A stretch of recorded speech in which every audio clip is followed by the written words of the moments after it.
Hey everybody, this is PD from the Spinner Rack. We also have Calvin Ellis, ready to rock. this is our continuation of the Marvel method, and we're gonna have to backtrack a little before we get to the obvious nature of we can see from this picture here of having artists. We don't have a plot in front of us, but we have the artist page where he has some descriptive, no actual dialogue on the page, but descriptions of what's going on here. And I know when people look at, oh, there was some circles here where it probably was dialogue. It's like, no, that's Stan used to write over the pages also. Like he used to go in the pages and write in things in the letter or would erase that and then put it in there. So, but at the same time, the Marvel method is obviously the artist comes with a plot or synopsis. It could be a paragraph. It could be 6 pages. It could be Alan Moore's maybe 12 pages. I think that maybe 10 to 12 pages an issue. It could be a variety of things. It's almost, in some instances, if you think of like a, it's not like a film treatment, but it's mostly what happens beginning, middle, and end. Now we know Stan also worked where he had conferences, and he also worked where he said, "Hey, the next villain is Doctor Doom, or the next villain is Doctor Ock, and I need Aunt May to be in the hospital." It could be as simple as that. That's the earliest form of the Marvel method. And from my perspective, I'm just starting this out. From my perspective, one of the things that DC didn't get, that it was opening up the comic book art form, right? Because we have many talented artists before Jack Kirby, and like accomplished. Like Jack Kirby was an accomplished comic book artist. The people at Mad and EC, Jack Davis, Wally Wood, those are the ones that broadened and they were known throughout the populace, known from people in Hollywood, that sort of thing. And we were pulled to do other projects outside of that. Marvel took the art form from people that you might think might have been better draftsmen, and then they just opened it up and freed the form as far as the expression of it, of having this artist be able to kind of become the director. I think Todd McFarlane called it like be the director, kind of. Oh, I think this shot should be this, and since artists have like kind of a visual sense, we kind of opened up the form, and DC had a hard time understanding it. They didn't understand what they just looked at Marvel's art as bad art, because obviously they had some of the greatest draftsmen on their side, and they're just like, what's going on here? We don't understand it. So I want you to also say, what are your thoughts on the Marvel method outside of what we saw in this video? My understanding of the Marvel method early on, because this is something that I got introduced to as a kid, was there was some discussion about whatever the story would be. The artist, then based on the discussion that they had, would then come up with the overall art, and then the writer would come in and then fill in the dialogue. That's a very, very simplified version of the Marvel method. What As an adult, what I can honestly say now is that the Marvel method was something that worked very well because of Stanley and a group of writers, or rather a group of artists that he not only worked well with, but he trusted them in order to get the stuff done. Otherwise, he would have probably never did it. It would have been full script. And then even in the time when the Marvel method, with Marvel Comics 1961 to 1963, you still had Lee writing full scripts for people who didn't want to do the method or didn't or couldn't or couldn't do it for whatever reason. Larry Lieber is probably one of the best examples where he's on record saying no, he needed a full script to do it. That the Marvel method just didn't work for him. But the whole, I mean, as an adult, it's less for me. It's less of a creative, collaborative process and more of a method developed out of need. We've got to produce this stuff. I've got to I make certain that my hand is on these things because I'm editing and I'm writing, and so necessity making the mother of invention. However, it, the byproduct of it is a lot of the stuff that you already said, especially with terms where DC was like, look, we don't really quite get what's going on. Where, an artist, if I write in the script, top view, and the artist, is looking at the whole thing and saying, well, you know what, the top view is what you're calling for, but an over the shoulder view is actually going to work better in terms of what the detail would be, in terms of the visual storytelling as opposed to the literal storytelling, with words, if you will. So those are things that definitely were born out of it, and we got a lot of great. I mean, I think one of the things that a lot of people probably don't realize is from the Marvel method and with the artist having that much more creative freedom, we got splash pages. Hmm. Traditionally, a splash page was the first page of the story. It Yeah. was the first page of the story, and then everything else was broken up into panels. Definitely more panels than we would have had now, and more dialogue because the whole idea was that nope was not to give a kid a 22 page story or how many pages was, and they got through it in 5 minutes. It had to be read. Yes. you know, it had to be read. If you look back on even the stories in the 1980s, like Burn on the Fantastic Four, I remember revisiting that once, and I was surprised how tired I was after reading just one issue because the modern stuff is so light in terms of dialogue or caption or letting let the art tell the story, that sort of thing, but very little reading Hmm. was actually very little reading, was necessary towards it. And that was something that you didn't have back then. People would say that style now is more like European comics where you have more panels, more dialogue, that sort of thing. But at the time, Silver Age, Marvel Method, this was something else. This was something that was there. But if you're somebody who loves splash pages, that actually got born out of the Marvel Method with artists having more creative freedom. And as opposed to, okay, I'll make this a full panel or this will be just, one of a series of panels. Like, no, let's just have this big explosive panel, rather this big explosive page of art with what's going on. And, did you read Panther's Rage by Don McGregor, the Yeah. Jungle Yeah. Action Yeah. writer? Yeah. Yeah. Hmm. Do you remember that? Do you remember that full page where Killmonger? It's the last. It's the final issue of Panther's Rage. I think it might be Jungle Action 19. And Killmonger is lifting Black Panther above his head, getting ready to Hmm. throw him off the getting ready to throw him off the cliff. Hmm. See, when you see something like that, that's born out of the Marvel method, where and it would have been something else that would have been broken down into panels. But whereas the artist is like, now this is what's really called for. Even if the writer was calling for it, it was coming out of that method where, oh, the art can be used in this particular way. It can convey a whole bunch of stuff on its own without having to be broken down into 5 or 6 panels with dialogue and caption for the people to understand. So that's something that that I noticed. That for me is probably the long lasting legacy of the Marvel method.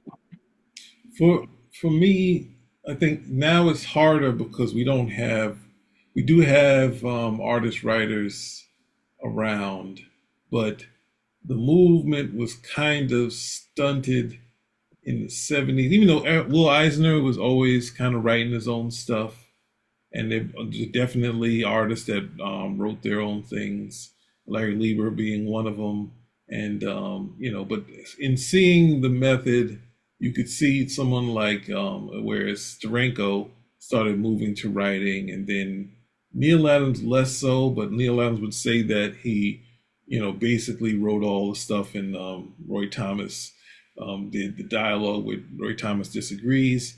But you would see then Neil Adams at some point went on to do his own company and do like start to do his own writing, even though he did writing for I think Dead Man also, which I think Stan said to him, the writers, meaning the kid, but to him they were kids.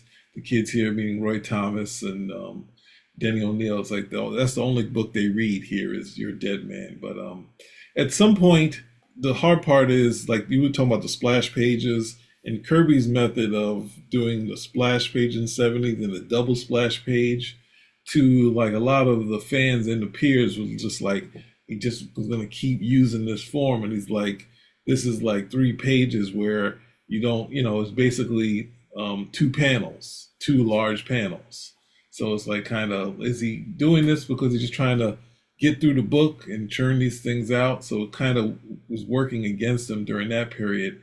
But then you see at some point where you have, I guess, Byrne and Claremont working on X-Men, where Byrne is plotting and that sort of thing, or the Frank Miller and Roger McKenzie working on Marvel Method, and then Frank Miller is moving to writing. You could see, and you had people like Jim Starlin, who was, you know, started writing and stuff in the '70s and writing some very heavy stuff, then independent stuff, and then at DC they kind of put the clamps on him where they had his stuff, they had his stuff with different writers where they who say they're basically my plots, but DC wanted a writer on it also. But you could see the growth in the '80s where people were kind of using the form, and even I think Walter Simonson, who had moved from being this artist who'd been got all these accolades, who started to just work from plots and try to get to become monthly, and then of course getting on Thor.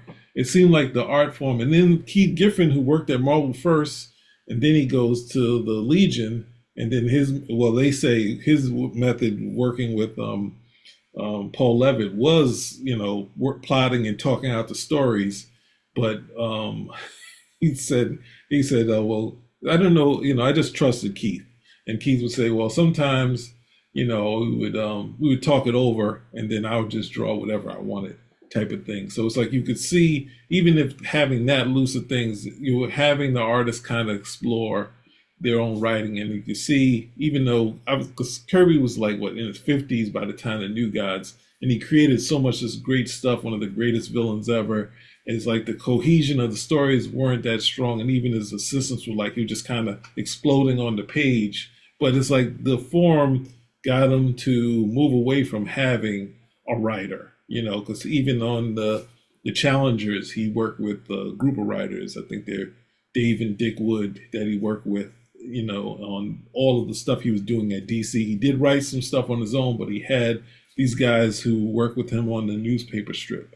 Now, he wasn't above taking a script and kind of either tossing it out or putting his own thing. So he'd obviously been writing since, with Simon, but then at the same time, you could see he was just exploding onto the page, and they would be like, well, no, let's not do the Black Racer yet. And he's like, no.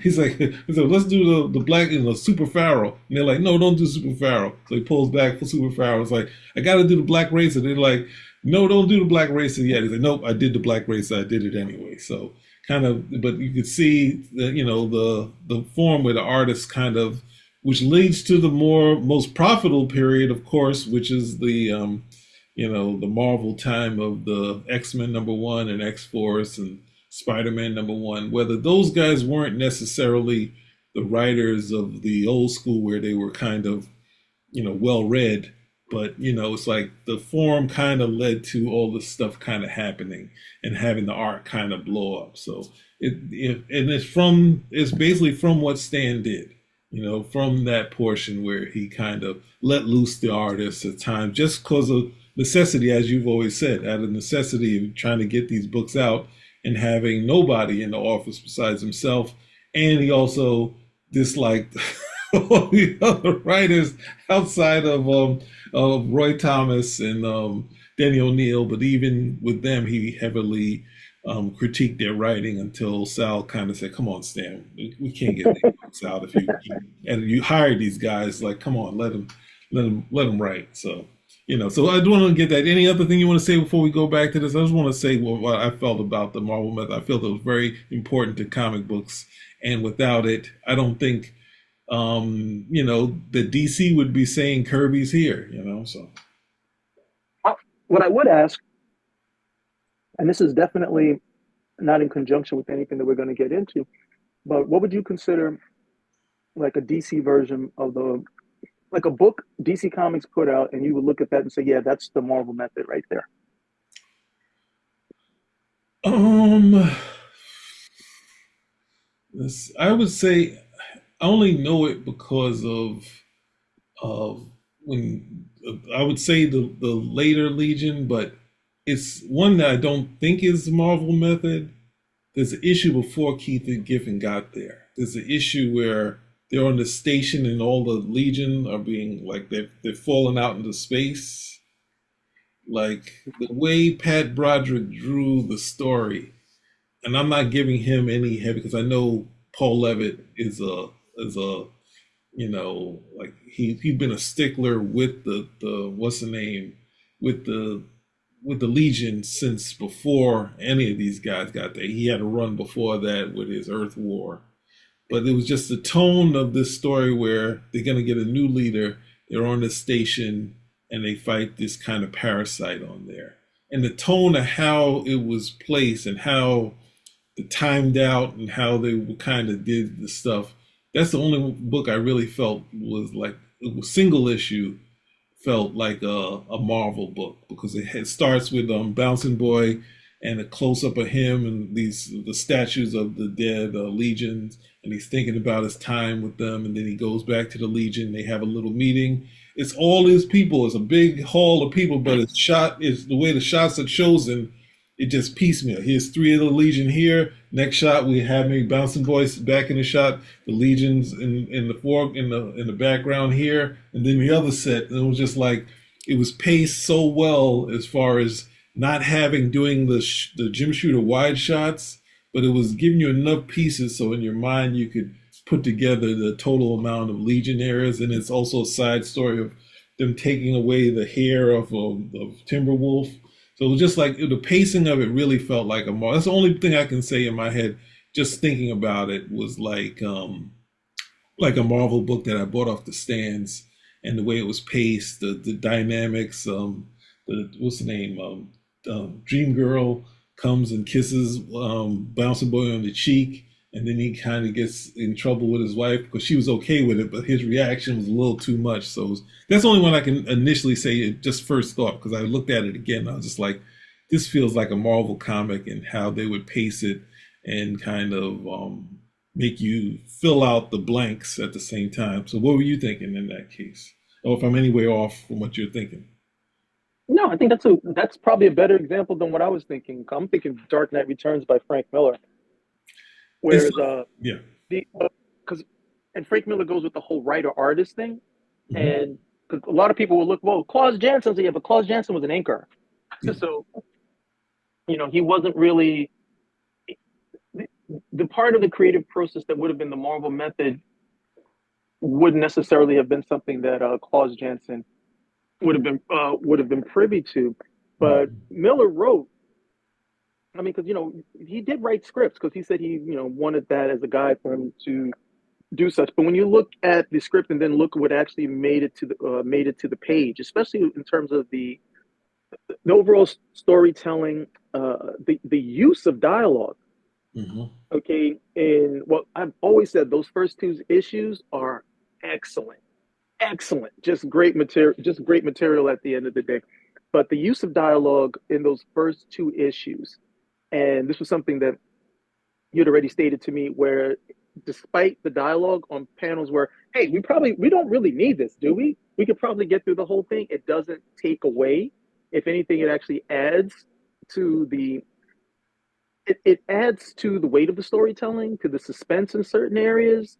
A Mhm. lot of the stuff, and of course, it being a internal monologue, it's necessary. It's necessary in certain areas, but it never takes away from it overall. And the use the use of splash pages, the mm,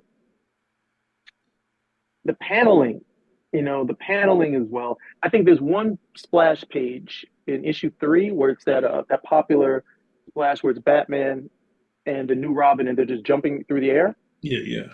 Yeah, it's totally unnecessary. That It's totally yeah, unnecessary. yeah.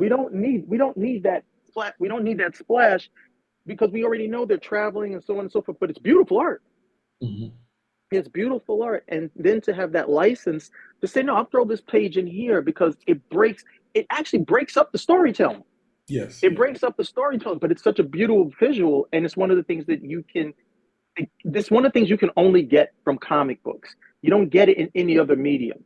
If you did that in a film, everybody would wonder what's the hell's going on. You can't do it in prose. Doesn't make sense in a whole bunch of other forms and animation. But right there, okay, but right there, it shows this is why people. love comic books. But that's something that I find, that comes out of that particular Marvel method at the end of the day.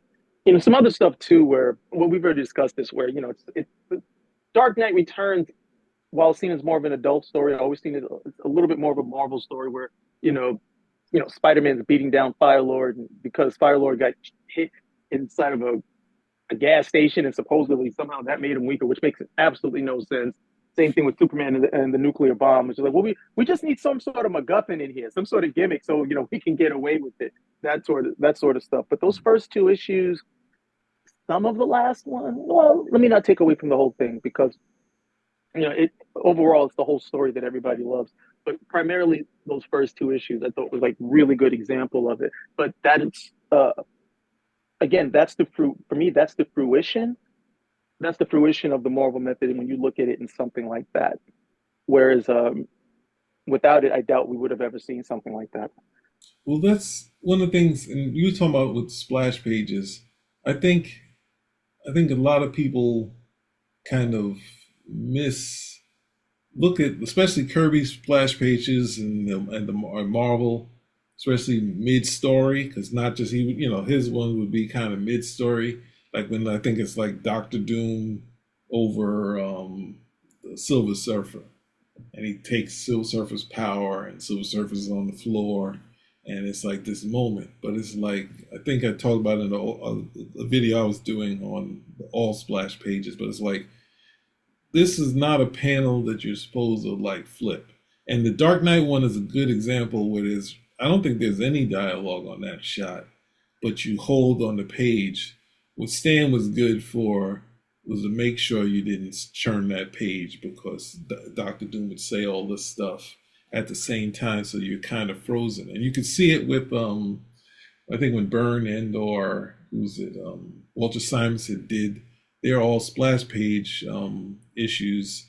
Walter Simonson had double splash page in in the story, or maybe two of them.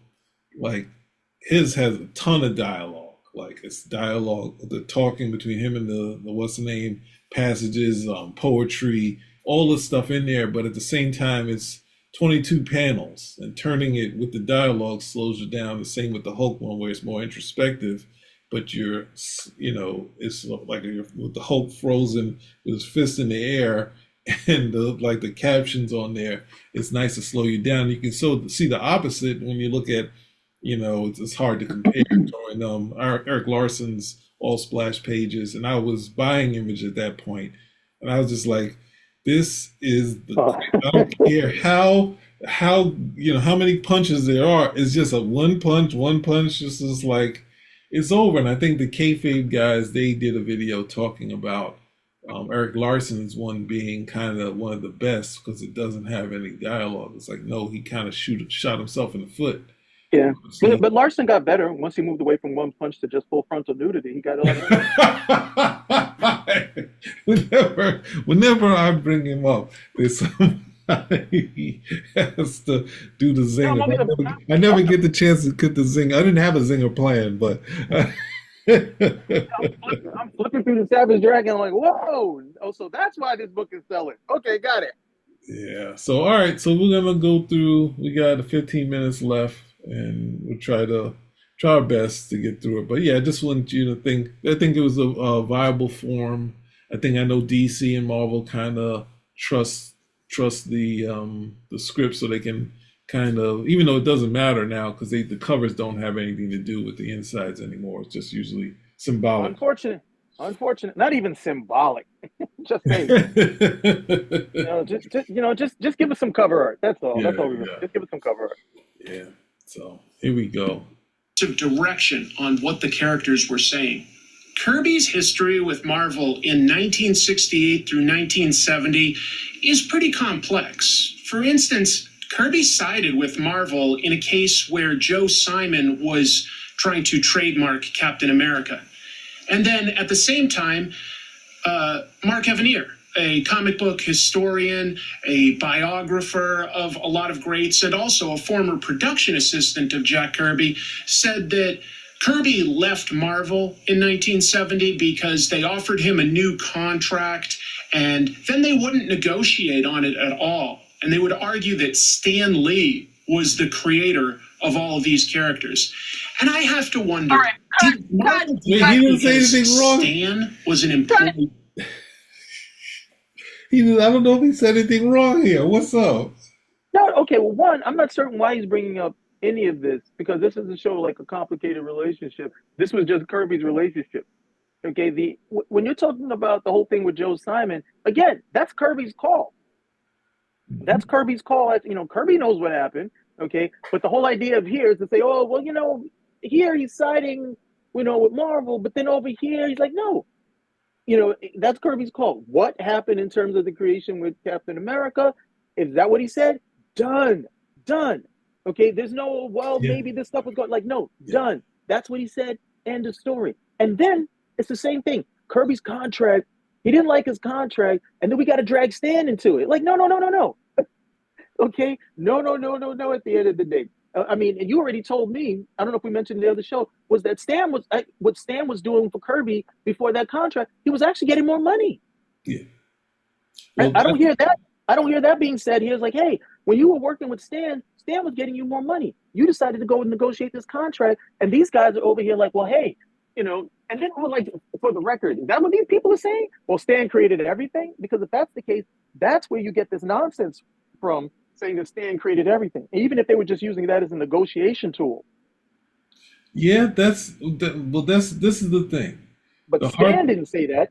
Yeah, the part that Roy Thomas has brought up, and no one wants to say that a lot of Kirby's misgivings with Stan came more behind the scenes stuff that he didn't address. The closest thing that he addressed was the Herald Tribune article, or maybe it was Roz that called up Stan upset, and then Stan didn't promote it, and then he went promoting saying that Kirby was the writer, like we are co-writers on these things, which of course he forgot in our earlier video. He didn't put that in there. So ultimately, it is putting sandwiching those two things together, because it's like, I think it's 66 when the copyright return of copyright to create stuff that wasn't created within the office. It came up, and Joe Simon had filed for it, and then Marvel went to Kirby saying, "Hey,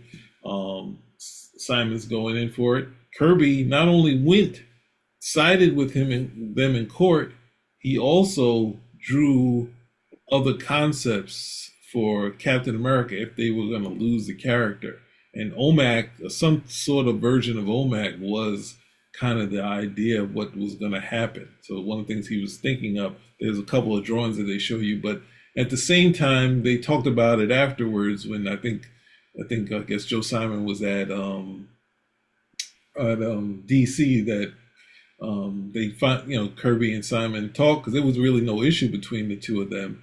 And he was like, well, Simon was like, you're the co-creator.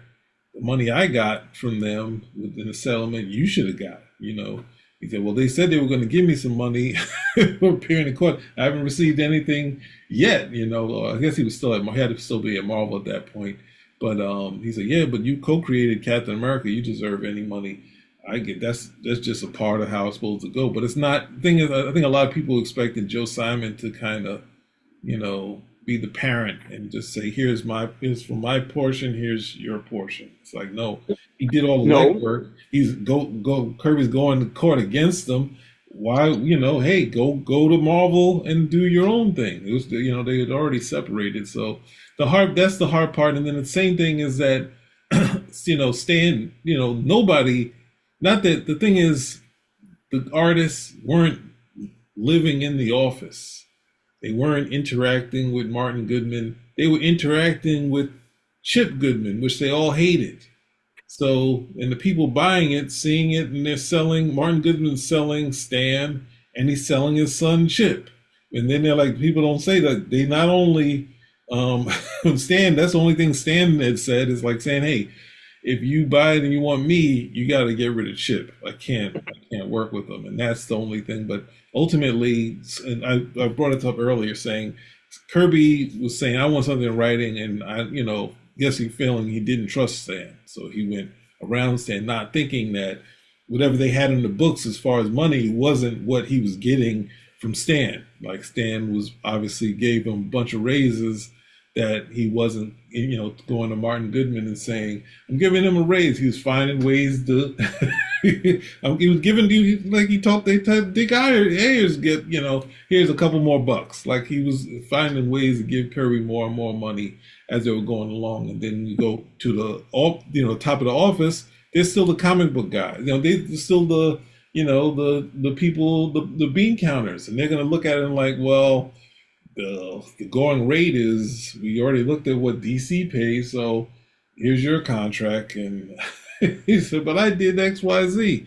We don't know. We just bought the company, and everybody knows Stan. And Stan wasn't even the Stan he is now. He did one pilot thing, which was very serious Stan. He's not even a gregarious and joking around. He's very serious in that thing. So even though he had the wig on, people so like, oh look, he was trying to make himself bigger than that. But yeah, it is. I was thinking it was straight, but it is kind of sandwiching those two things together kind of makes it wrong because it's two very separate things.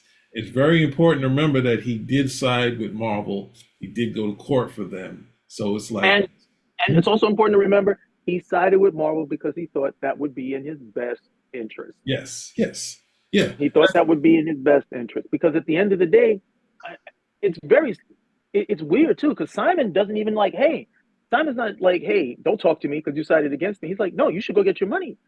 He's like, he's like, no, you co-created. You should definitely go get your money. So if he sided with Marvel at that, knowing that he was the co-creator, and then later on he's like, but you did what you felt was going to be in your best interest. Yes. You got, that's what happened, and end of story. So there's no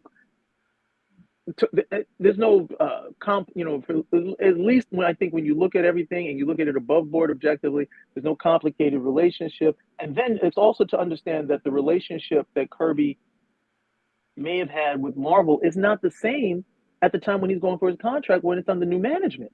Yes. Those people, very honestly, they're going to be like, well, yeah, we get that you drew a lot of stuff, but didn't Stan Lee create everything? That's the reason why we kept this dude on board. Okay, there's a reason why Stan Lee is here, and Chip, and Chip is not here. Yeah. Okay, there's a reason for that at the end of the day, and that reason is proven to be a good, it was a good business decision on their part. Oh man, but yeah, when you do stuff like that, and again, it's always this drive. It's always this drive to again, we're going to try to make this guy rather, look more sympathetic. And no matter what was going on, Stan was always in the wings, machinating Kirby's ultimate doom. That type of nonsense. Anyway. Yeah. And Jack was technically a freelancer, and they were protecting their rights to these characters. I think that's definitely possible. Either way, Jack did leave. And that brings us to a similar situation with a talented artist, Wallace "Wally" Wood. Wallace Wood, often credited as Wally Wood, had become a big name in comics thanks to his work at EC Comics in the 1950s. He began working at Marvel when his friend Joe Orlando stepped down from Daredevil, having said he didn't care for working in the Marvel method. Wood redesigned Daredevil's outfit into the now iconic all-red one and drew some beautiful work. But he also stuck up for himself when he felt he was really doing most of the writing by using the Marvel method.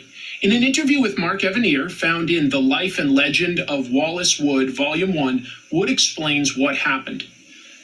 I enjoyed working with Stan on Daredevil, but for one thing, I had to make up the whole story. He was being paid for writing, and I was being paid for drawing, but he didn't have any ideas. I'd go in for a plotting session, and we'd just stare at each other until I came up with a storyline. I felt that I was writing the book, but not being paid for writing. You did write one issue, as I recall. One, yes. I persuaded him to let me write one by myself, since I was doing 99% of the writing already. All right, cut. Handed it in, and he said it was hopeless. He said... All right, this is tough too because I really like Wally Wood stuff, but that is an incredibly subjective position to have about what the collaboration was. You literally sat with Stanley in a room. You guys were just staring at each other. And what was he doing? He was just waiting for you to come up with the idea. Uh-huh. When did Wally? I mean, Bill Everett's still on the first issue, and then Wally Wood is what from issue 4 through. No, he's issue. I think it's either 5 or 6. There's Joe Yes, Orlando comes in, but yeah, just like 5 or 6. I think was it seven? Seven the 7 the Submariner. So it might be right. 5 where it's the Matador, Stiltman, and then Submariner. Yeah, because again, we know what the Marvel method is. The Marvel method is supposed to be, hey, there's a plot outline, maybe some discussion, artist, then does the art, and then later on the dialogue comes in. So according to him, Stan not doing anything. So are you saying that you also did the dialogue? I mean, for the issue that you wrote, no problem. That's all you. You did the art and you did the and you know and you did the writing. But you're saying there was no dialogue, and then it just becomes really hard to believe because Stan, when he does the issue where he writes on his own, where he convinces them, hey, let me do this on my own, let me write it on my own. Stan put out the disclaimer like, I didn't write this. Mhm. Yet somehow it's like, well, I was doing 99% of the writing. I'm like, okay, I'm going to have to take this as much as I like Wally Wood. I'm going to take this only because he's saying is that his dislike of the Marvel method is really coloring what the collaborative process was with him and Stan. Because it's very hard for me to believe that Stan just showed up and nothing was being said until Wally did that because there's no reason for that. He could have just let him write the book at that point, and it would have been fine for him. He'd be like one less book to write. Well, I think what was it? I think that's saying the part of being subjective. It is important to say yes. This is from his perspective. I don't even get into the two sides of the story, but I would say that it's also said that Stan would, if you needed a plot, so all right, the villain is going to be the Matador, and the Matador is going to, blah blah blah. So if there was a plot there, he would, jump up on the desk and that sort of thing. So it's very different from the descriptions everyone else has done, and this probably is much later in his life. And the other thing is, it leads to where I started this thing after writing this issue, he basically, helped come up with most of the Thunder agents, Not to say that, like they had some stuff like, I guess, the Thunder is similar to, I guess, the Man from Uncle type of thing of kind of having the acronym and whatnot. But ultimately, pushing forth to saying he'd been working doing illustration, and his description of Wally Wood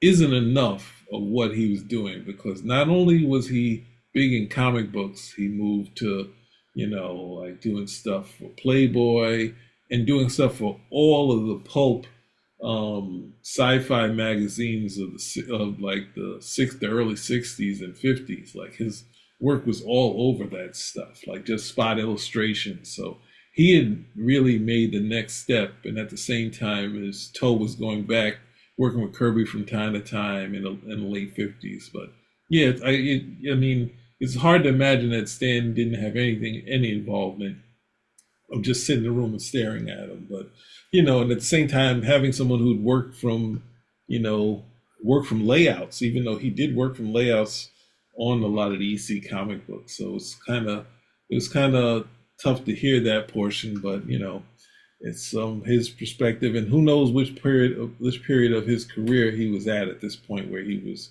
very much jaded about the industry. But having the good tale is always a good thing, to try to spin. So, Well, He'd it's the have to same. rewrite It's it the same all. story. sorry, what's that? No, because this is the same thing that this guy at Comic Trophies did when he's doing the interview where it's Kirby and his wife Roz are there, and Kirby is saying that Stan didn't know what was going on, or he never knew what the stories were about, or so on and so forth. And then it becomes all right. You can say that, but with the history of what we know, the Marvel method, Stan's involvement, everybody else's involvement, what's been said in totality, that doesn't really bear up to scrutiny. Hmm. So that's something, and that is something that he's missing overall in this. He's repeating, not reporting, but he's repeating a lot of things that build to the narrative that I believe he wants to have. when it comes to the Marvel method, as opposed to reporting, which should come with some scrutiny, other than the fact of yeah, other than the fact of just building things up to a comedy sketch within your show, and then really trying to portray one person in a particular light, as opposed to these are the facts and expounding on them. Yeah, and there's also, I mean, I don't know, to give a full perspective is that, and his contributions to Mad magazines are immeasurable. Like, obviously, even though the person behind the scenes of all of it is still Harvey Kurtzman, who was writing the majority of it, doing unnecessarily doing layouts for people that were the top illustrators of the business, but the style of Bollywood and what he was doing was very important to it. And ultimately, he felt at some point it's like, hey, I need a piece of this, and there was no possible way that Bill Gaines was going to give him any piece of it. Like Bill Gaines, like we see this artist edition of EC Comics, like there's no one been in question of saying how does he still have the original art from all that stuff, because he wasn't working on the same contract anyone else was. And the same for Joe Simon. Joe Simon, his Simon family sold a lot of Simon and not Simon and Kirby as far as just Simon and Kirby art, the whole production. So they had a bunch of other artists. So it's not just Kirby and Simon work. It's all the people that were in their production that they were sold. So it's like a different time. They're not in the same contract as Marvel. So, but he wanted a piece of that, feeling that he had some ownership to Mad. And of course, there was no chance he was going to own any of it. So it could be in that sort of same vein. So you have the point of view that Stan did nothing, or you had a point of view where Wallace felt that he kind of was the spearhead in the whole thing when he got on the book and ran into this. But I would say this issue 10, I really like the dialogue in it. I think it's it's not necessarily exactly like Stan. There was some different angles that he did, and it also led to us getting the Thunder Agent. So I think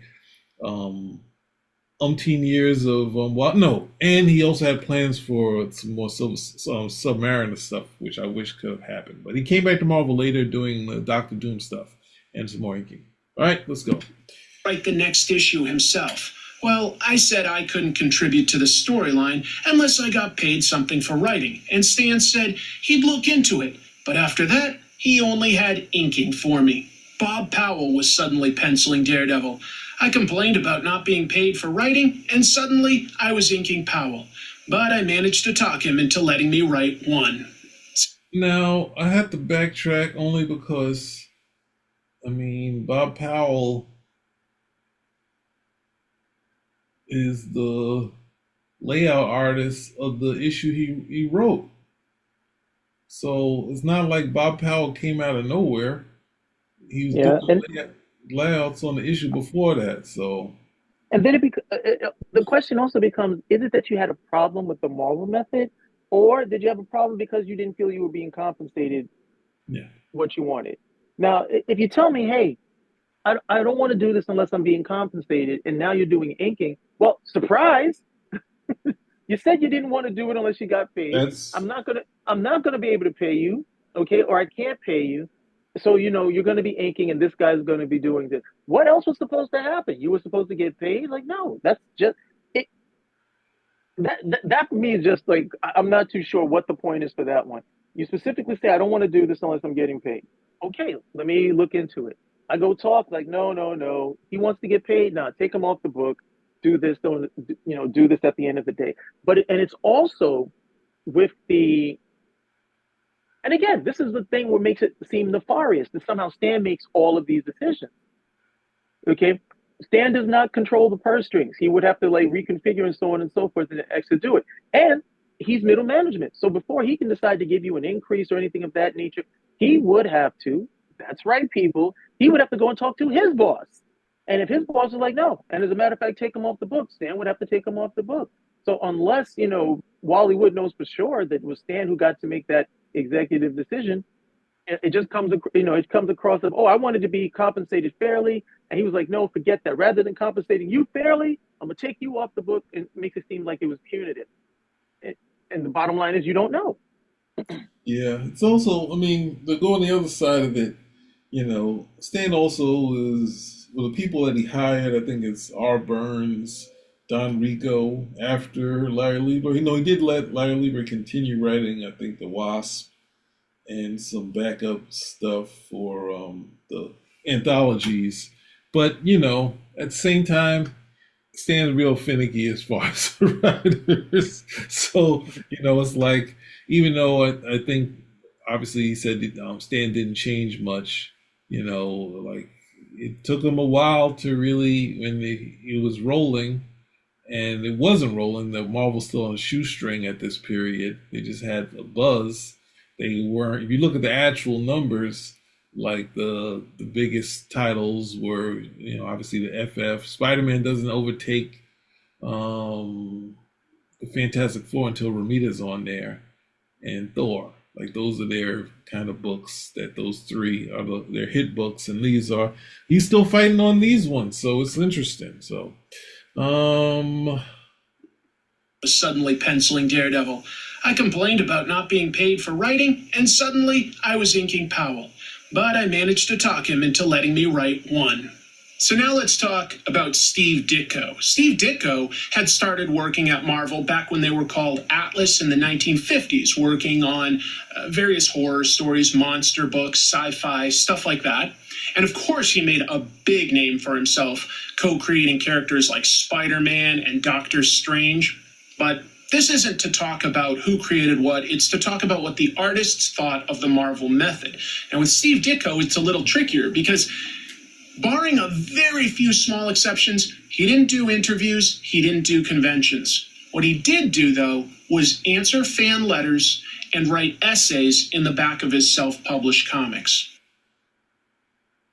In Ditko's book, The Avenging World, he includes a description of his initial working arrangement with Stan Lee, writing, quote, briefly, in regards to our working method, Stan provided the plot ideas.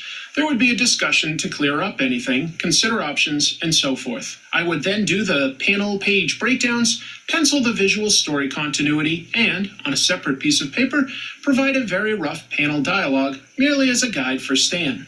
Ditko argued that by only providing a synopsis instead of a script, the writer surrendered his division of labor to the artist, and he termed his role the artist plus. Ditko began rejecting Stan's plot synopsis according to letters he wrote to David Curie that were included in his biography. He wrote to David, quote, I'm going to just comment, it wasn't taking Stan's plots and rejecting them outright.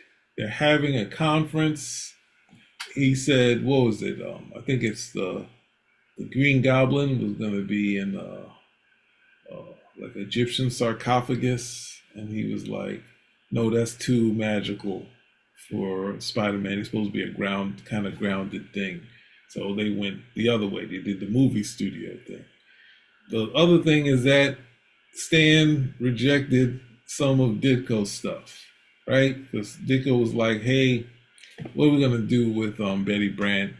She's a little bit older, not that much older, but a little bit older, and we Kill her. move on. Maybe we kill her." And Stan's like, "No, we're not gonna kill her." Stan wanted to do Spider-Girl, Spider-Woman early on. Ditko was like, "No, it's kind of early." So we're just talking two collaborators. Don't turn it into here. Stan coming in, because he's trying to lead up to uh, why they stopped talking. This is obviously where this is going, and And it's misleading this, because yeah, you Ditko is not in a position to reject anything from Stan. Okay, if Stan said, you know what, I don't want to do the collaboration anymore. Here's the script. I want this particular thing in the story. That's what would have happened. All mm-hmm. right, as the editor, that's what would have happened. Ditko was not in a position to do that. So what you're talking about is collaboration, where they're like, okay, I got these ideas, and he's like, well, Spider-Man doesn't really work that way. This, and he thinks about it like, yeah, you're right. But that's what good collaboration is, where I Yes, can throw up some ideas, and you'll suss them out. But like, well, I'm not too sure, or you say, hey, look, you know what? we're gonna have something where Spider-Man is gonna fight the Chameleon. And you're like, well, didn't the Chameleon die in the last time we had him? Is he still alive? And you're like, oh yeah. Well, maybe I'll have to, okay, mental note, I'm gonna have to find a way to bring him back or something of that nature. But that's collaboration. Here, and again, this is why for me it's disingenuous. You're taking some of it, okay, and for the person not listening, some of this is him actually quoting Ditko, and then the rest of it is him putting on his own stuff. And so then you got to remember, hey, at this point here, Ditko has stopped talking. The other thing is that while Ditko did not detail, he didn't do a lot of interviews, and he did do writing in the back of his books. He also did, like Kirby, and I think one other person, but I can't remember. He also did a breakdown of the Marvel method in Marvel Comics. That would be something I would think that you would want to show to people because that's in real time. That's not something in the back of a comic book for from some time later. That's in real time. This is what we're doing.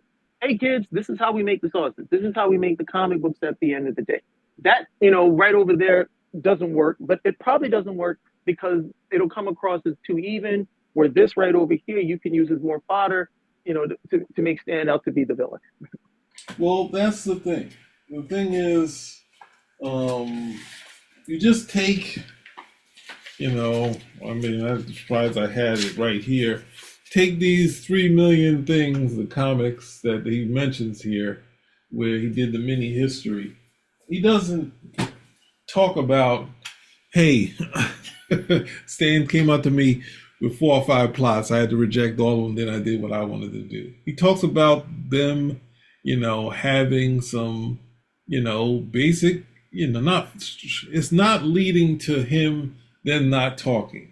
He was like, when Stan was going to the colleges, they were asking Stan the dumbest questions. And then Stan was coming back to them and saying, hey, we need to explain why the people can't see the split face or the spider sense when, when we can see it on the panel. And so they did. Oh, yeah. Yeah, I remember that. Yeah, that was stupid.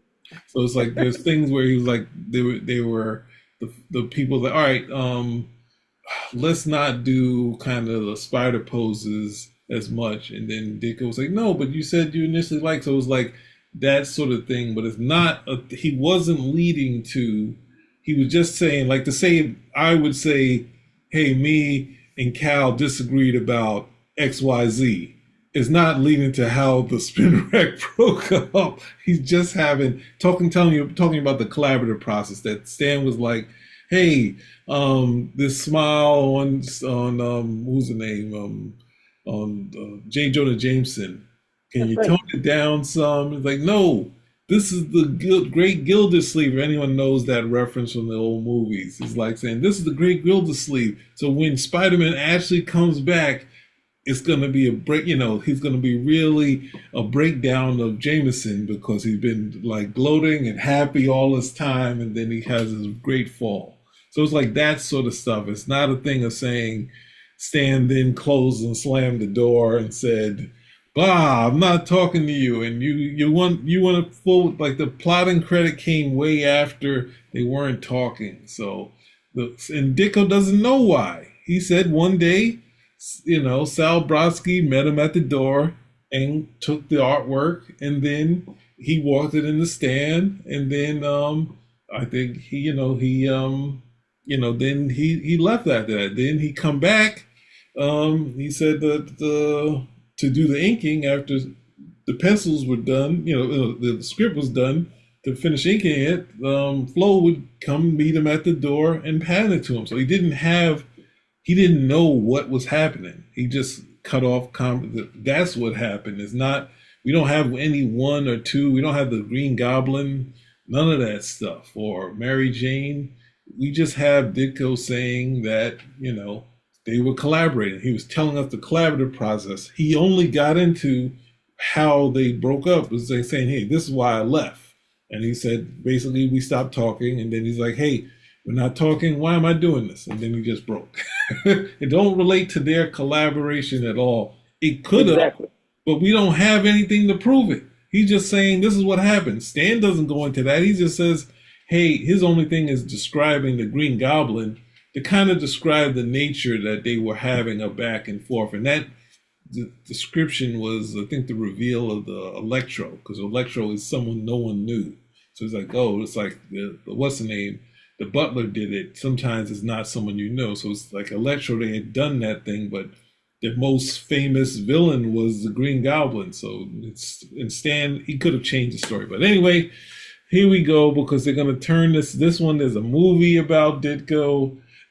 There's so much stuff out there, but taking his own words, because Ditko didn't stop going to cons because of him just being he wanted to support cons, but the fan nature was just kind of a little too much for him. And even when he mentioned why he left Marvel, he said it's not because I was owed money that I wanted a percentage, and these things that fans make up, as experts. Like, he's really bothered with the fan kind of mentality of picking sides and that sort of thing. But anyway, Yeah, and Ditko's philosophy, to the best of my recollection, I don't think he moved too much of it, was objectivism. So he's gonna tell you stuff, blow by blow as it happened. He's probably, and again, this is somebody. If you know anything about Ditko, where he stood, the type of characters he created. I mean, I was always blown away that, okay, you see the question, and then of course I think it doesn't take too much to find out about Mr. A. And if you thought the question was something, you read Mr. A, you're like, whoa. yeah, I was like, okay, but these were all extensions of, to the best of my understanding, these are extensions of Ditko's philosophy. Not so much with Spider-Man, Question and Mr. A, but he's in what writings we do have from Ditko, he's pretty spot on about detailing what happened, not necessarily as he saw it, but what happened. And so, there's no speculation on his part as to why this, or why that. But, the whole, again, when you say, well, Ditko was rejected, like, no, no, no. It's like me. Okay. I do the show, people come over like, hey, I got these ideas. And I'm like, no, we're not doing that. I reject it. People tell me, shut up, bitch. You got to do the show. Put these pumps on and start tricking. I don't have a choice. That's pretty much it at the end of the day. But in collaborating at the end of the day, I do get some of these ideas out, even though I'm told to rein in a lot of my wilder impulses, at the end of the day. So I could totally dig that. But again, it's disingenuous. It's disingenuous because without, I don't think the average person is doing this. They're going to listen to it and they're just going to run with it at the end of the day. And that's not you can differ, you can contest, you can disagree in a collaboration. Okay. But employee to employer, you can't reject. You can't reject the plot. Okay. You can say I quit at that at the end of the day. Or you can even do like Larry Lieber, like, hey, I can't do the Marvel method. It's just too difficult. Can I please get a script? You can do those particular things, but you can't reject. You're not in a position to do something like that. And when you say it, okay, you're making it seem like, oh, Stan's writing was crap. And so Ditko didn't want to do it. That's what you're really saying at the end of the day. yeah. That's what you're putting out. That's what you're putting out into the ether. Yeah, it's going. Yeah, I think your description of the thing of saying, if I turn around and in the collaborative process, say we're not doing, or saying I'm not going to be involved in this portion of it. It's just asking. I know this portion of it, and it's just like, and this is what Ditko had issue with fandom, is that they don't take that he said me and Stan brought back the Hulk, and it was success with new ideas. That Spider-Man was more involved than the 5 pagers that he was doing with Stan before that, and the fact that Stan before Marvel, his the person he was working one with was Ditko. Like, all the stuff with Ditko is signed by, has Stan Lee, the Atlas of Stan Lee and Steve Ditko, and that, I guess the one person, of course, before that was the person who passed, one of his best friends. So it's like it's only until I think right before the Fantastic Four, which was Rawhide Kid, where Stan and Jack started working directly together without Larry Lieber doing scripts for Kirby. So, here we go. Here we go. Experience this portion of it. Stan was willing to go along with my not using his usual monthly plots, like having Spider-Man battle Atuma or introduce a Spider-Girl, a purely monthly episode. Ditko felt he deserved more credit, and issue 17 of The Amazing Spider-Man features this note in the letters page from Stan Lee. And as for old Spidey, next ish is gonna be real different. The whole plot was dreamed up by Sonny Steve, and it was just nutty enough for Stan to okay it. You'll see Spidey acting differently than ever before. Enough said. Ditko's further essays detail that his working relationship with Stan began to fall apart once he got plotting credit, and by issue 25, they were no longer speaking face to face. Ditko recounts this time in his essay, Why I Quit Spider-Man Marvel. He explains production manager Saul Brock. All right, so you see all the other stuff he said, he explained what happened, and then he had quotes from Ditko, and then he explained that everything went left when he started doing plotting, right? So, like, once I got plotting credit, which, again, if you see what he's doing, he's trying. Hey, the second that you get plotting credit, you're out of here. Look at what happened to Wally Wood. Wally Wood got plotting credit. Oh, you want a plotting credit? Oh, you want plotting credit? You're inking, buddy. Oh, you want plotting credit? We're not talking anymore.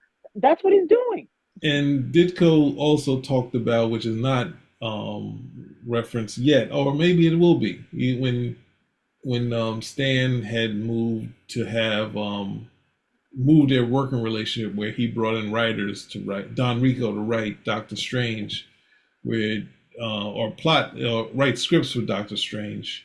Ditko said he went to Stan and saying, "Why don't you let me plot it?" And you see him; he gets plotting credit at that point, and the whole long run of. I don't even have the book here. I think I have a black and white of it.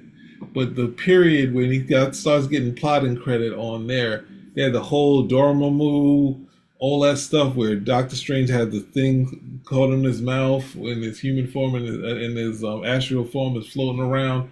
It's a long period where he had plotting credit on those Doctor Strange things, and possibly before Spider-Man, where I think it's a little while after they stopped talking, where I guess Ditko asked for it to be in the books, but he doesn't get credited that till a little while later. So after they stopped talking, that's the only time when he started getting plotted credit. So he called him to remind him that Marvel needed a story for an upcoming Spider-Man annual. Playing the role of Steve Ditko and reading part of his essay is professional actor Tony Wolf. Later, thinking about what I could do for the annual, I asked myself, why should I do it? Why should I continue to do all these monthly issues, original story ideas, material for a man who is too scared, too angry over something to even see or talk to me? I decided to quit Marvel. Spider-Man, Doctor Strange. So my next visit to Marvel, I told Saul I was quitting Marvel. The breakdown of the communication between Stan Lee and Steve Ditko is kind of tragic in hindsight. They had a good thing going, but Stan was also a little bit dismissive of Steve's contributions. If you look at the letters pages at that era, he'd always be like, if you don't get it, blame Steve. It was kind of a weird way to phrase things at the end of reading a full comic book. Anyway, Steve Ditko was a very complex man. If you listen to the Mary Marchant Society, Kirby does a joke towards Stan. We can't read into everything. Good Lord. And if I wish I had this interview with DeFalco, Sal Buscema, and Ron Friends and Stan. And Stan is so self-depreciative, it's insane. And the back and forth between them of him throwing a shot at himself first is just crazy. And it's like not the Stan, it's the voice of Stan, but it's just like every joke, everything is a joke. It's a part where Stan thinks he's off the phone. He's like, Stan, you still there? Oh, well, I was just. He does a joke there. It's like people have gotten so they want to become so sensitive about everything now. I think. I don't even know if it's at one point I would have said it was being hypersensitive, but it's now it's like just being hyper literal to anything that works to fulfill the narrative that you want. I mean, we I think we went through confirmation bias, and this is it like on steroids. It, at the end of the day, because in spite of everything he said and the way he's trying to color it, you don't know why Stan stopped talking to Ditko. Yes, yes, Everything else is yeah, speculation. Even what Ditko is saying, he's too angry, he's too afraid. That's still speculation. He doesn't know. yeah. Okay, That's the he thing. doesn't know. Yeah, And then you want to read into it one way. You want to read into it one way without speculating the other way because you're thinking, oh well, maybe Stan was scared, or maybe Stan was angry, or Ditko was like, hey, I don't know why this guy ever stopped talking to me. yeah. You That's know, the that I is would love to that know that's why. You that's know, the thing. Yes, that's like yes. what is it? That's like you're talking to the girl. The next thing you know, she just ghosts you, and you're like, "Hey, I don't understand. What did I do? What happened? So on Or and so forth." Yeah, or your close friend. Your close friend stops talking to you, and the next thing you know, you're like, "What happened?" I didn't want to say that one because that one's too much of a gut punch when I even think about it. I mean, no, but I'll be like, we've been cool for years, and out of nowhere, I call you, and you don't pick up anymore. I'm like, everything's blocked, and I'll be like, hey, and it's one thing for you to tell me, hey, man, you've been a jerk, and you did this X and Y, and maybe we could talk through it, and it doesn't work out, but to never know at all, and we were cool, Yes. Yeah, that's and then, and and when you think back to it, you got to think back like, okay, was it this? Was it that? yes, Could it have been here? And you're not reading it. You're not reading into, well, this is somebody who worked closely with someone at one point in time.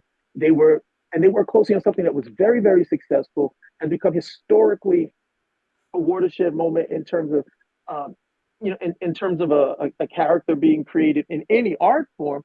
And when you think back onto it, you're like, man, why did this dude stop talking? What happened? yeah, yeah, And you can't answer the question. The best you could do is speculate. Then, of course, all the speculation is going to be negative. People don't usually stop talking to each other because of something. Well, he told me I was a great guy. I told me he was a great guy, and then we never spoke again. No, it's yeah, usually, it's what a lot of times it's a misunderstanding, hurt feeling, this, that. You don't know what it was. Okay. And even me, I listened to the whole thing where he's coming with the art, and Saul's like, no, no, no, I'll take the art, so on and so forth. Don't, not in the office. So on, those type of things. You're like, well, and again, because then I don't want to contradict myself and add to more speculation, but you don't know.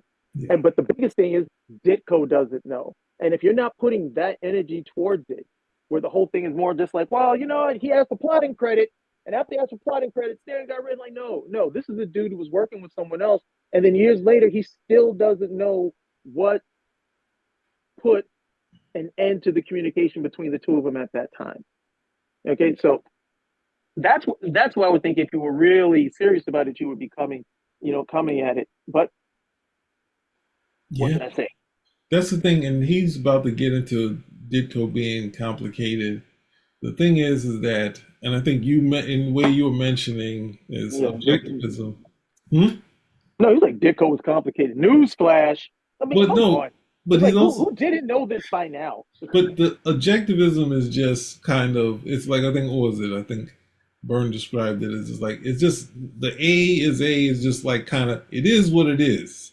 It's like it's not a mystical, it's not Scientology. It's just being, what something is, what it exactly is. And it's like, and at the same time, when you go to, what's it, Ayn Rand, she is like, they're talking to her on Donahue, and she was like saying, he's like, Donahue said, do you watch? And Ditko actually used it for Mr. A. They said he used it for everything in Spider-Man. He didn't. He definitely did for Mr. A in the question.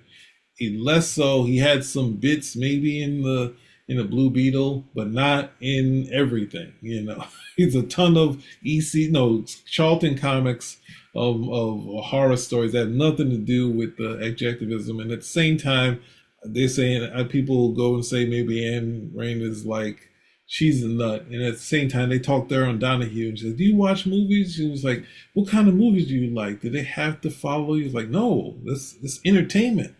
I don't watch entertainment to follow the follow objectivism. I expect some fantasy or something like that or that sort of thing." It's just like people are gonna ask you dumb questions, but at the same time, he just stuck to his guns about stuff. He moved on and he said, "Hey, come back to Marvel. Do not put that Spider-Man stuff in front of me because all that's going to happen is the fans are going to say, look, he ain't got it anymore." And for the one page he did of Spider-Man, I was like the comparison between plot and what he did. I was just like, it's still nice to see, but knowing how fans, oh, look, he ain't got it anymore. So anyway, Yeah. And And then I was strong. about to. no, what's up? Oh no, I was also going to say it was not that they never spoke again. It was not that, to the best of my recollection, it was not that they never spoke again. It was like, no, that was here. That was here at the end. That was here at the end of the day, because they also want to portray it like that as well. Like with Kirby, like, oh, Kirby and Stan like this, and they never spoke again. I'm like, no, they did. They did. They were in the limo together. I mean, that's the other thing. More so for Kirby because they were in the room a bunch of times, and every time Stan and Kirby were in the room together, it was outside of the phone conversation. They really didn't have issue. They would be friendly, and the closest is, I think they said no. The hard part is no one wants to listen to it because they're like, oh, Stan probably made it up. He said at the one point where he was like really struggling with Kirby and the stuff he was saying and taking credit for everything, saying Stan did anything, he runs into Kirby and they're standing together and they're talking, and next thing you know, Kirby's like, Stan, you don't have anything to reproach yourself to anybody. Then he goes off and he's like, what is going on? Like, that's the last person I would expect to say that to me. Which led to what they say, I think in the Marvel history book, they say when Kirby passed, Stan was in the back. He was there for a little while, and I think Roz wanted to connect, but he was like, he was in and out very quickly. He didn't want to disrupt.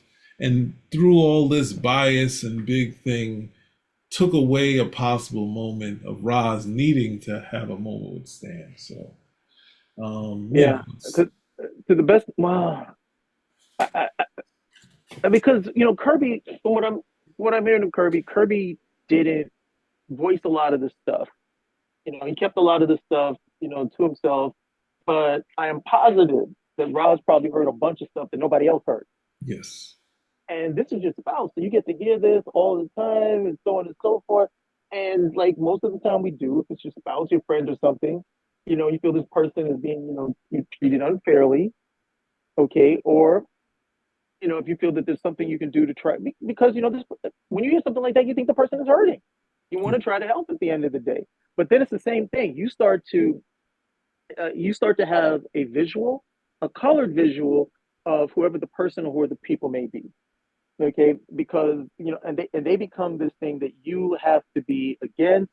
They become this adversary at the end of the day. So that I could definitely understand that, uh, and I'm not saying that was necessarily the case, but if it was, I could understand that coming from Ross, because Jack is her husband, and Yeah. there's probably a lot of stuff that he vented to her that nobody else ever heard. At the end of the day. So I can understand if that's where she was at, or if that was some stuff that would have been cool, but to happen. But the other thing people have to understand is we only get to do 1961 once. We only get to do 1963 once. We don't get to go back in time to that period and try to work everything out. And then when you're in the 70s, and Marvel Comics is a very different thing than it was in 61 or the 80s or the 90s, and it's a much different thing. Hmm. It's a much different thing than it was in 61. That time is not always there. It's not always available. And unfortunately, we as human beings, we always treat it like, well, next time, right? we'll get another shot at it. We'll get until we realize until there is no other shot, and you realize, oh, that time there, that was the shot. Well, That was time to address it. and that's more what Ditko was. He really didn't necessarily want to go to the past. And, at some point, him and Stan were talking again. They did have a disagreement later on because of the considered thing. But at the same time, he was like, he had moved on at some point from Mr. A. And the next thing you know, when they were doing the crowdfunding for the Ditko packages, and he had brought back Mr. A before that, but he was like iffy on even that at some point. He was like, and you could read it like Mr. A. It doesn't go soft, but he slowly kind of evens out at some point. He's still Mr. A. He still watch a criminal, burn to a crisp. But at the same time, he was, there's a person who was reformed, who went to jail, and he's, doesn't see him as a negative, and as it goes on. But trying to add the stuff to Ditko, just saying, hey, he moved on. All he wanted to do, his work was him. He wanted you to look at the work and say, this is me, look at that. And he was less interested in doing interviews. And it's only till Kirby took all the credit when he finally said something, because he had no issue with Stan talking about the Green Goblin. It was only like years later when Ditko finally said, all right, that's it. Kirby saying like he totally took credit for everything and the first cover. I got to say something here. So, but anyway, here we go. I mean, before we get back into him, one thing I will say, with the research I've done, the interviews I've listened to, discussions I've had, the only character where I see that Stan Lee seems to draw a line in the sand when it comes to the creation collaboration is Spider-Man. That's the only character. Even that whole thing. Well, I always considered. Yeah. I always considered at the end of the day, and for whatever reason, he's both very proud and very protective of that particular creation. From a writer standpoint, I can understand without a doubt what Ditko was talking. And again, I'm not there for all of the collaboration. Okay, I'm not there for all of it at the end of the day. But what Ditko was talking about was something that was very new, because Ditko was talking about, well, once you do this, you have surrendered this. And Stan is probably like, I didn't surrender a damn thing. I got to write all these, I got to put out all these books. Yeah. Okay. He's like, you coming over here doing this for this particular character. I'm trying to get some new stuff out here. I got like 43, 47 titles to get out. You talk about I didn't surrender anything. That sort of stuff. It's like, yeah, you did the costume and everything. I don't have any problem with that. But that is the only character of all of the characters, that I've ever heard Stan Lee attached to, where he does seem to draw that particular line in the sand when it comes to Spider-Man. Everybody else seems to be, what? Yeah, Doctor Strange, yeah, he did that all himself. Who? Silver Surfer? Yeah, that was all Jack. Spider-Man? That was me, baby. Well, also the modern day Hamlet in comic form. So that's the thing that he should have pride in, which, they kind of move way far. Well, let me hold on for a second. Let me just pause this. Gotta check on something. All right. So, we're going to hear how complicated Ditko is. Philosophical ideas based on Ayn Rand's philosophies. He believed basically in doing the exact amount of work that you were being compensated for and no more. He believed in moral absolutes. There was black, there was white, there was no gray in between. Okay. He did not believe that totally. He liked that stuff, but at the same time, this is a quote from Steve Ditko, right? When the Kirby thing happened with the original art, and they went to him and said they were not giving him back his original art.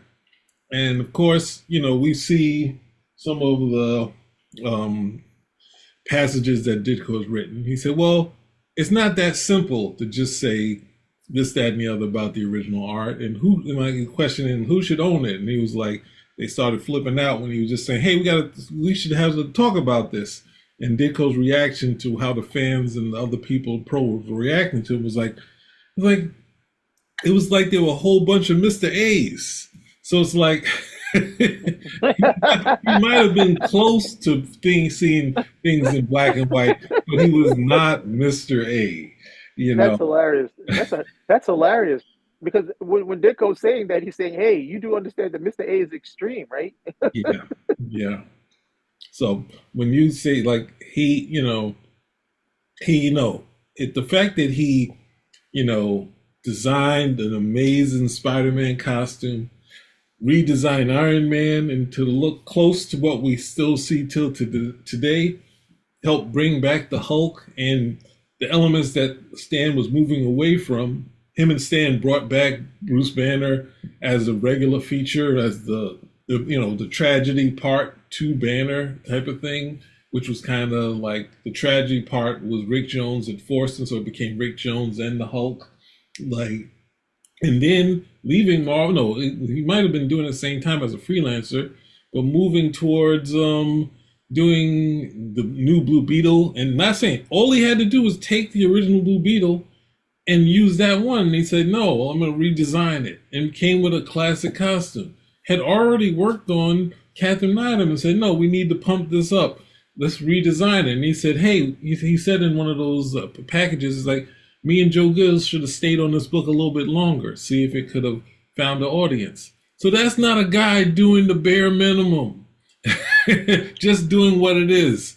Like you don't go from hey, I'm gonna start plotting and asking the plot to just being saying hey, this amount of work because you read the Ayn Rand novel and say the guy who built the building and that sort of stuff. It's like, I'm sorry. That said, he did ultimately end up coming back to Marvel in his later years to do some freelance work. He just wouldn't work on Spider-Man and Doctor Strange. Oh, Once Steve Ditko and Jack Kirby left Marvel, the big artists became John Buscema, Gil Kane, and John Romita. And they were all pretty loyal company men that said they enjoyed using the Marvel method. For instance, Comic Book Workshop Showcase interviewed John Buscema, and he shared how he liked the process.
Yay!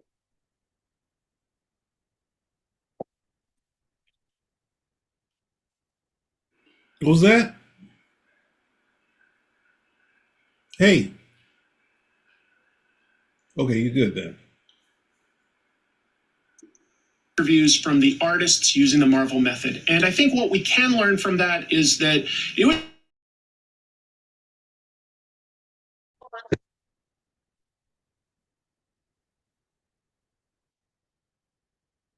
Hang on, I'm trying to reset.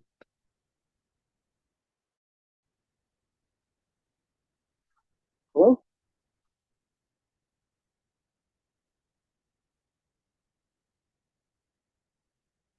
Hello? I'm here. Can you? I Yeah, can hear you now. I can hear you now. It dropped for a bit. You didn't hear anything. I thought you wanted to say something. Kirby, the all right. There's no fight for the challenges of the unknown. Why? Kirby, the truth of the matter is, Oh, hold on. I'm sorry. Before you get into it, because a point I didn't even hear. What did he say about the challengers? no, he didn't say anything about the challenge. He said that Kirby had to, Wallywood and Steve Ditko didn't have kids, so they could just leave. They didn't just leave. They're freelancers. They went to do other jobs. They shored up other work and left. That's what happened. Ditko didn't say, I don't have kids, so I can leave my job. He was like, oh, the other thing was Marvel had changed their paper. So their paper was a little bit smaller. And that was one of the other issues that Ditko had, was that he wanted the 10 by 15 pages. And was it Charlton had stayed there. So that's ultimately kind of how he went to Charlton. But when he left, he had when he left Marvel, he had Warren work, the magazine Warren. He had Charlton with two superheroes and the monster stories. He had some gold key work. So Wallace Wood didn't leave and just say, I don't have kids, so I can just leave Marvel. He was like, hey, I got some money from this tower company to do my own line of superheroes. The superheroes are hot, and we got the Thunder Agents. Kirby had some barnacles on him. It wasn't just that he wasn't, I mean, he was a company man, but he had, he had struggled with DC. He was persona non grata at DC. He worked on a comic strip. He ultimately got tired of paying the Jack Schliff had a royalty that since he put together the newspaper thing, Kirby decided he didn't want to pay it anymore. At some point, he talked to Jack Schliff and said, "Hey, I gotta pay the letterer, I gotta pay the inker. You know, this everything's coming out of my cut." So he's like, "I can't pay you this full amount of this royalty," and they put it down to lesser, and they got the strip on. And then next, Kirby decided he didn't want to do it, so Jack Schliff sued him. They went to court. People can describe it however it is, but he made the agreement to pay Jack Schliff. He tried to say that Jack Schliff was kind of being a tyrant and being kind of mafioso, pressuring him, and that's why he kind of pulled out of paying it. But he was persona non grata at DC because he had the challengers. He had House of Secrets and House of Mystery that he was working on at DC. So he was doing a bunch of work for DC and the news strip.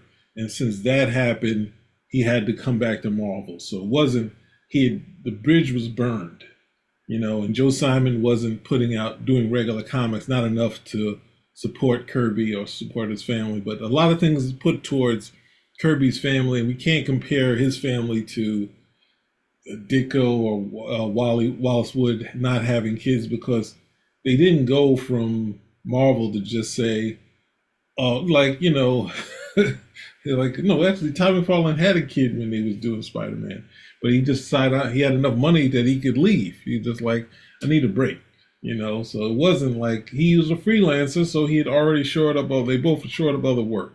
So the principle that they had, didn't mean that they could live on nothing. Does not turn it into, well, Kirby couldn't do it because he had a family. Everyone needed to keep the roof over their head. So stop it. Sorry. Men of great character. Whereas there were other guys like John Romita or Jack Kirby that had families to support, And yeah, Jack Kirby did leave Marvel, but he was there for a long time. And I think Jack Kirby knew the business as well as anybody at that point. He may not have always felt that the deal he was getting was fair, but he would ping pong between Marvel and DC based on who was giving him the best deal in that moment.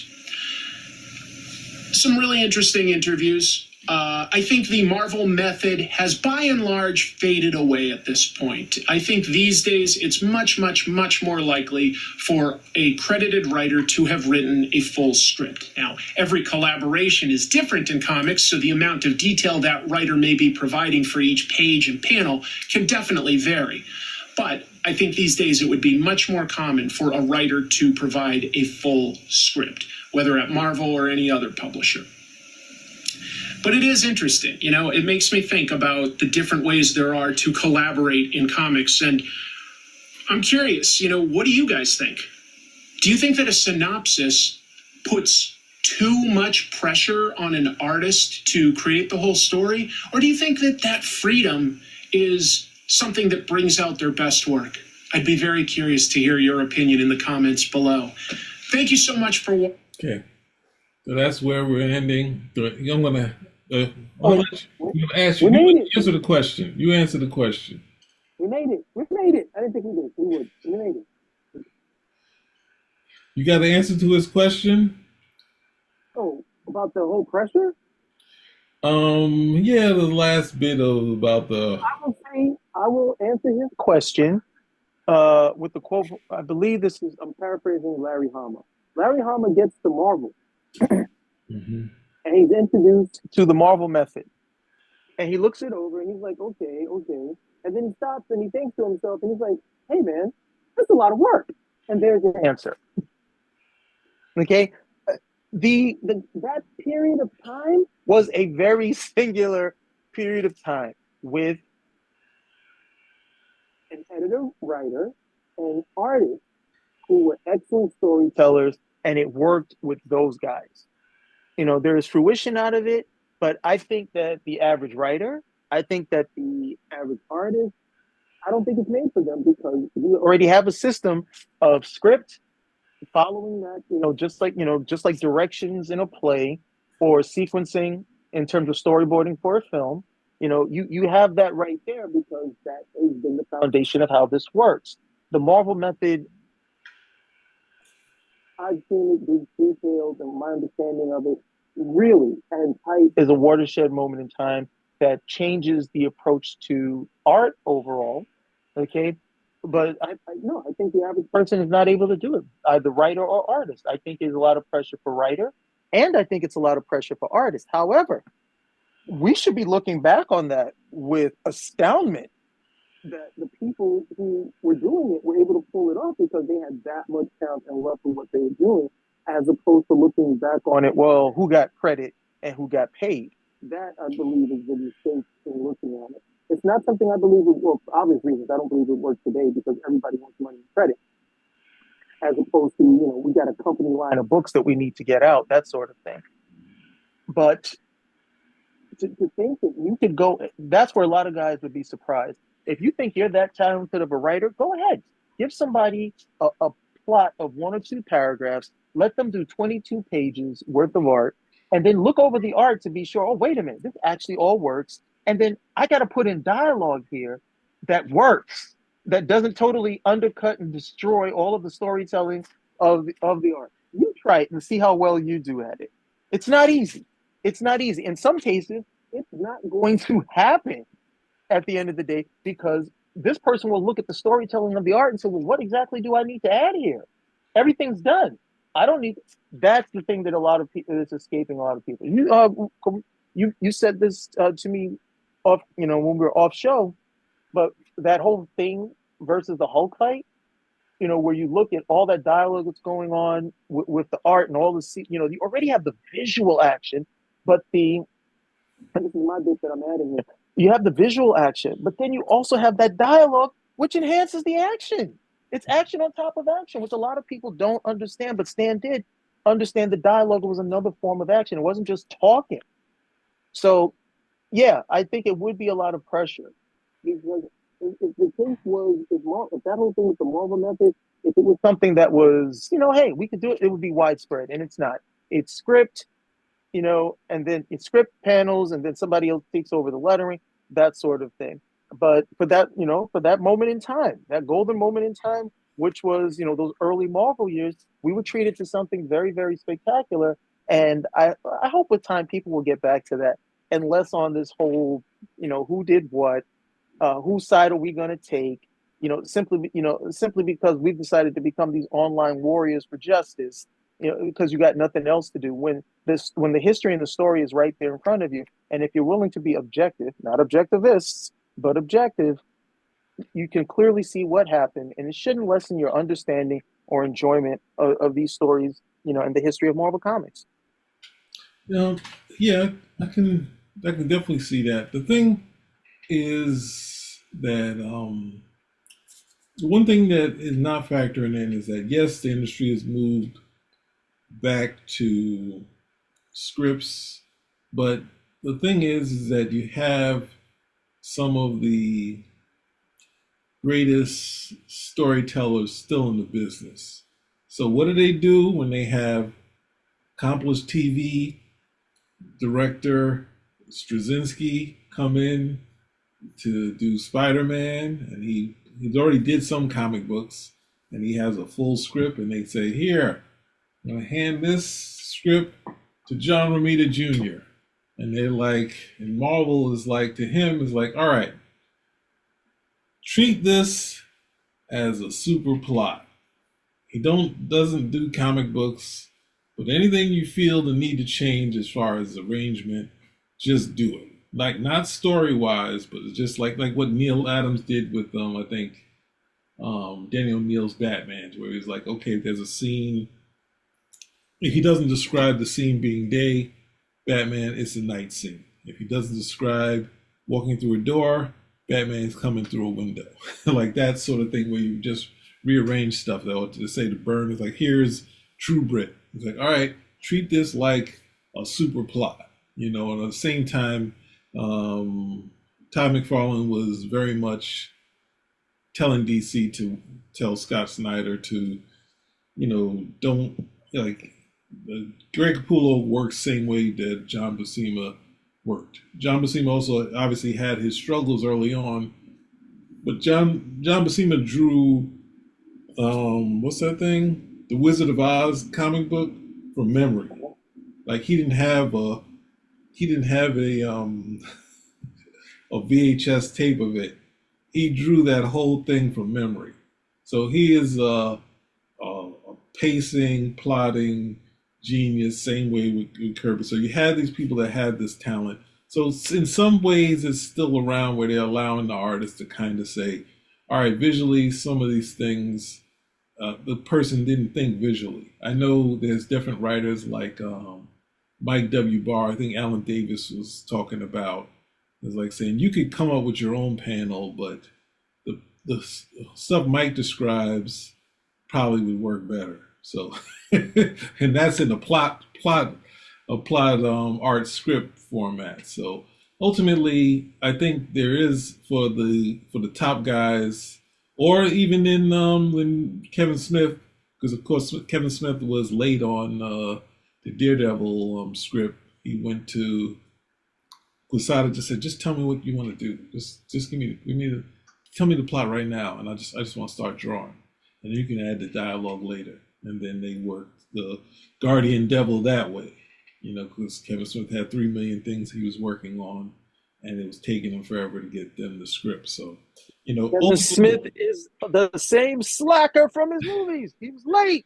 But the thing is that in some form, some of the top creators, top artists are given leeway to kind of just find themselves, and even with Capullo, with Scott Snyder, the stickler on writing scripts, he kind of was able to see that this guy really doesn't need much. They went from the idea of 22-page scripts, and Snyder did then 48-page scripts to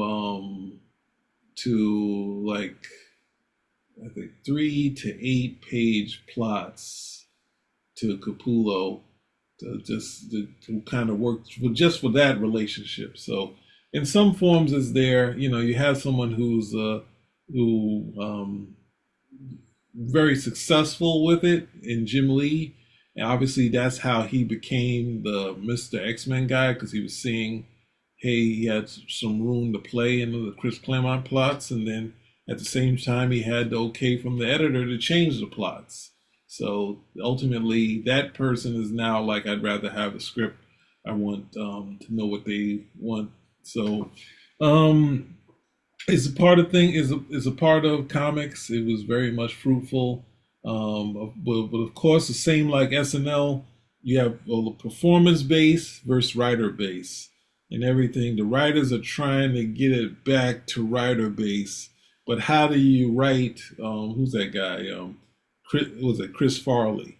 How do you write to that? It's, a lot of things are all over the place. Or Martin's what's the name? So it's a push pull that kind of happens. So right now, the comic book business is in in tough shape, but and a lot of artists have a hard time. Todd McFarlane talked about it too. The last thing I'll say, that he was like saying they would struggle initially with a plot, and then after a while they were like, "Oh, this is a great way to work." So Todd works that way with his stuff, and but most of the industry is working the other way. So I see a lot of my favorites were able to grow and become things and become, and at the same time you had writers who kept the collaboration, like Doug mentioned. He was able to work his entire career because he valued collaboration, and then the artist would be like, "Hey, you want to work on this project I got on Dark Horse? Hey, what do you got going on? You want to do a Catwoman with me? Okay." That sort of thing, instead of being like Jim Shooter saying, "Hey, Francis Malipo, when you learn how to be, when you learn the basics, you're going to be great." It's like, yep, I'm never working with that guy again. But anyway, we got through it. Any last words before we shut this off? You already No, you had to go. Oh no, you can't hear. I got you. What do you say? I don't. You hear me? Yeah, I can hear. Something from early. That was earlier. That was a half Oh yeah, hour. yeah. No, I'm glad we made it to the end. We hope you all, hope everybody who stayed with us to the end enjoyed. We really hope you learned some stuff as well. It's not this nefarious scenario that's being set up. It's definitely a nuanced and complex situation. These early days of collaboration with these characters, but you really want to be skeptical when they're trying to portray it as. I guess the great irony is him saying that Ditko was this guy with just black and white at the end of the day, and then he does this to not even make it black and white, okay, but to make it, this dude was the bad guy, okay, this dude was the bad guy, and the bad guy was Stan Lee at the end of the day. Wink, wink. No, but of course, I don't want to say he's the bad guy, but wink, wink. Come to your own conclusions that he was the bad guy. So I really do, hope at the end of the day that you stay with us, and that you also see that no, nobody was getting ripped off. You know, Yeah.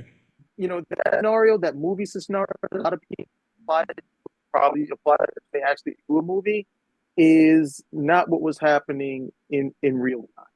In real time, if you look through it, if you listen to us, if you look through it on your own, you're going to see that no, a lot of what's being said over here is very much incorrect, taken out of context, etc. And also hope you got a new appreciation for the Marvel method. It's something that, again, well, it's a once in a lifetime thing. It really is. You get other people on it, and it would have failed spectacularly. You get the right people on it, and it's something that people discuss today, disagree here and there, but it's a once. I honestly believe it's a once in a lifetime thing. Yeah, I think, and also, um, it was, at some point it was just until you kind of full credit. At some point it was just like a credit, just like a basic credit. Like it was, the artists, when you see stuff like I guess Marv and Perez on the Titans and Byrne and Claremont, it was just something where they were just wanting to be a part of the process and adding stuff in there and that sort of thing. So, and it's not till much later where you can see that this was just, I don't know, it just was a fruitful thing that happened for Marvel, and it was a big part of Marvel's success. And it can't be kind of second. Stan's writing and scripting was a big part of success, and kind of the artist kind of being the visual side of the books kind of opened it up. it did allow a lot of times where you can kind of, toward the later time where you ignore some of the plots, but at the same time, it was a fruitful thing for Marvel, and it shouldn't be looked at as, well, this is something that Stan used so he could creep ownership. He didn't have ownership. He just had a long career with Marvel, and at the same time, they're going to, hate that everybody died and Stan made it to the movies. Kirby did make it to TV. He was on the Hulk, and if he was still around, he would have been brought to the movies the same way. They would have found a way to put him into scenes and whatnot, and you know, it would be a different thing. But no, you can't. Stan Lee doesn't have the Siegel credit on the Marvel thing. He has the based on Stan Lee, Larry Lieber, Jack Kirby credit on these movies. So that's what it is. I know we want to look at it and say, well, Stan should have gave all the thing to Kirby. It's just not how the business works. Nobody in the '60s gave those characters or would have given those characters. And Marvel has yet. Whatever settlement they did not give up any sort of ownership to the Kirby family. That's and they're never going to. yeah. And what he did, if you want ownership, he has proof that he created Darkseid and a lot of the new guys' characters before they made it to the page. So yeah, and we both know what's going to happen because if they decide, hey, I want to execute the fact that this copyright is over, they're going to negotiate and they're going to take the money. Yes, yeah. They're not going to take the ownership of that character. They're going to take the money. Why? Because as much as they may like ownership is great, but they want ownership so they can negotiate for more money because they can't manipulate that character to the extent that DC Comics, Warner Brothers, they can't do it. Yeah. It would be like the same thing. If you came to me today and say, here, bam, you own Superman. That's great. What do I do with it? I don't got the money to publish this guy. I don't have the money I don't have the money to do any of the stuff that's necessary.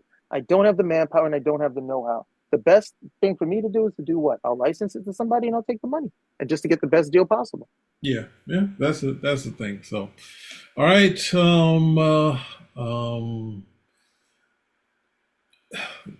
The Marvel method lasted past the '60s, so that's the last thing I'll say. Not to say now it's not used. It would have been used by Marvel and DC '70s, '80s, '90s. I just mentioned Guardian Devil, and then at some point when they finally got the writers back in there and high-profile writers, it became a script-based thing, which is fine. But there's a bunch of years where it was around, and it's a disingenuous statement to act like, hey, it was done in the '60s. The artist hated it, and then we're in full scripts now. Like, it just, like none of the other stuff is brought up. Like, so truly assess it. All right. So Spinner Rack is out. Out. Bye. Comic Tropes.